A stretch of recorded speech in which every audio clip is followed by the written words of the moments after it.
sagesse pour aujourd'hui. Maintenant, mes fils, écoutez-moi. Et maintenant, mes fils, écoutez-moi et ne vous écartez pas des discours de ma bouche. Proverbe 5, verset 7. Ce verset marque une pause dans la série de mises en garde du parent sage à son fils contre la femme d'autrui. Proverbe 5, verset 3 à 6. Comment aider nos enfants à vivre une sexualité saine et épanouie avant et pendant le mariage? Un domaine dans lequel nous avons besoin d'une transmission radicale et profonde, c'est le domaine de notre intelligence et en particulier de notre intelligence émotionnelle et de notre intelligence sexuelle.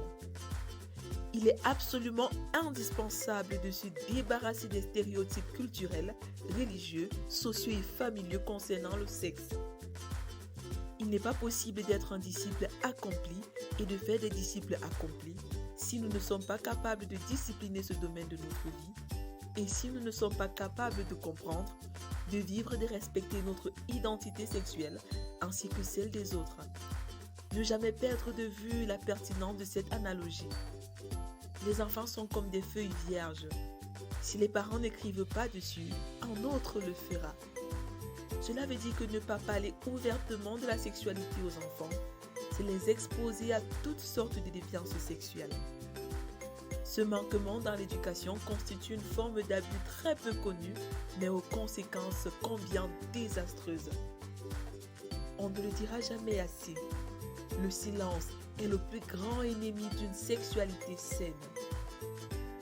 Cela ne veut pas dire qu'il faudrait provoquer les questions touchant au sexe avec les tout-petits de façon prématurée, mais être préparé et laisser des questions venir tout naturellement en temps opportun.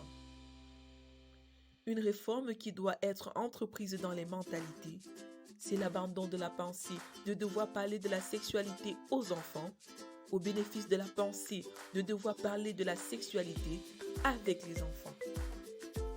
Ce qui veut dire qu'il faudrait envisager avoir une approche de dialogue où on pourra écouter l'enfant, recueillir son ressenti, le questionner, plutôt qu'une approche directive de monologue où l'on dicte, gronde et impose des interdits. Vivre une sexualité saine et épanouie ne s'improvise pas.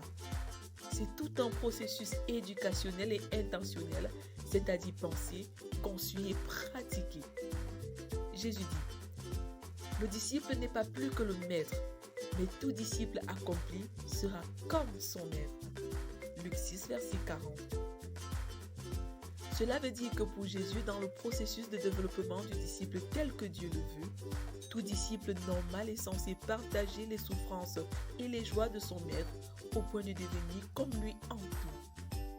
Vérité. Le but de Dieu, c'est que chaque disciple de Jésus soit comme Jésus. Application. Grandir dans mon identité de disciple et dans mon appel à faire des disciples.